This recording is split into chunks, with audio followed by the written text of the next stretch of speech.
Hello and welcome to this update video on Minecraft 1.9. In this video I will focus on telling you the changes and additions that have been made to enchanting and potion brewing. If you are interested in other aspects of the 1.9 update, be sure to check out my other videos. Links will be in the description as always. First, let's tackle enchanting. There are new enchantments added for 1.9. These are Frostwalker and Mending. A note in these enchantments is that they are not obtainable from using an enchantment table. They have to be obtained from chest loot, fishing, or trading for enchanted books. Frostwalker is a very useful enchantment that allows the player to walk on water. Jesus. That's right, the Frostwalker enchantment will turn water into meltable ice, which decays in multiple stages.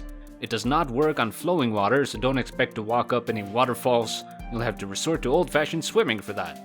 There are different tiers to the Frostwalker enchantment. Level 1 creates a circle of frosted ice around the player with a radius of 2 blocks. Each additional level adds 1 block to that radius. In vanilla Minecraft, the highest level of Frostwalker is 2. This ice cannot be picked up, even with Silk Touch, and it melts fairly quick, within a few seconds. It will melt slower in a lower light level, and at night it will not melt at all. If there is an entity on the block, such as for instance a mob, the water will not turn those blocks into ice. For obvious reasons, this cannot be combined with Depth Strider, much like how Fortune and Silk Touch are mutually exclusive enchantments. An interesting note, if you run and jump to move faster, you'll fall into water unless you land adjacent or on a solid block.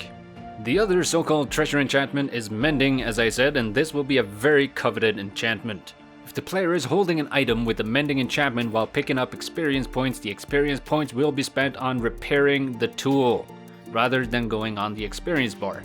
Main hand, offhand, and armor slots will all count as being held.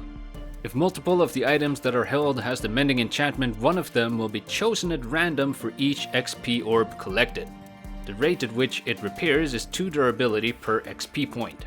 If a scenario should occur where the amount of repair needed is less than the value of the XP orb, the remaining XP will go on the experience bar as normal.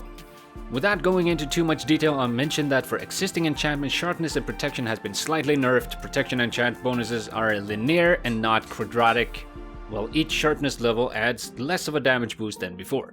Furthermore, enchantments that only have 1 level has the Roman numeral 1 removed from the name of the enchantment. Another quite interesting change is that Silk Touch can no longer be applied to shears in survival mode. Kind of a shame, those were useful. Luckily though, you don't need Silk Touch on shears anymore to pick up cobwebs. Experience orbs will now also be collected at the middle rather than at the head. This should prevent that annoying scenario where the XP orbs are flying all over your face and obscuring your vision. That's a good change. That's all the noteworthy changes related to enchantments. Let's move on to the potion brewing. A brewing stand now requires blaze powder to be able to use it. Guess we have another excuse to go visit the nether, which honestly I'm all for. 1 piece of blaze powder equals 20 fuel, which means it allows for 20 ingredients to be brewed. If you remove this ingredient from the brewing stand and put it back in, it will also waste 1 fuel, so be careful. One of the biggest changes to potions is the addition of lingering potions, which requires Dragon's Breath. I covered how to acquire Dragon's Breath in my video about the changes to the end, so make sure to check that video if you haven't seen it. The lingering potions can be thrown just like a splash potion, but on impact they explode and create a cloud. The cloud particle effect corresponds with the potion that was thrown. The player or a mob can then walk into this cloud to get the potion effect.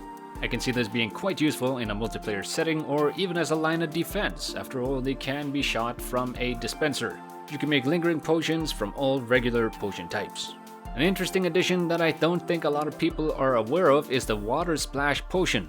This potion will extinguish any fire block it is thrown at, as well as a maximum of 5 of the nearby blocks on fire. There is also 1 new potion effect added as well, and that is luck. This will increase the player's luck stat by 1. Currently only fishing is affected by this stat, but if you're looking to increase your chances at getting some sweet loot from fishing, this would be the way to up your chances.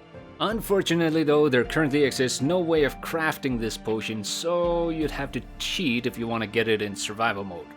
Related to potions, when the player is affected by a status effect, they are now displayed in the upper right hand corner of the HUD or screen, if you will. Positive effects are on the top row, while negative effects are on the bottom row. The order of the effect is from time of infliction, from right to left.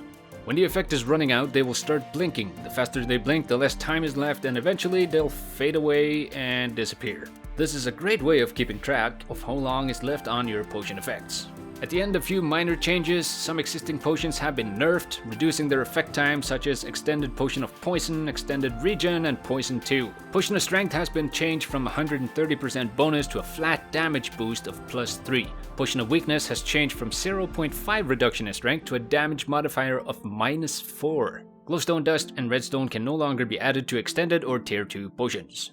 And there you have it, the most notable changes to enchanting and brewing in Minecraft 1.9. If you're curious about any of the other changes in Minecraft 1.9, be sure to check out my other update videos. All relevant links will be in the description below as always. If you enjoyed this video or found it useful, please leave a like on it for me. It helps me out more than you can even imagine. If you want to see more videos from me, please subscribe. I have a list of well over 300 videos already, and I'm not about to stop.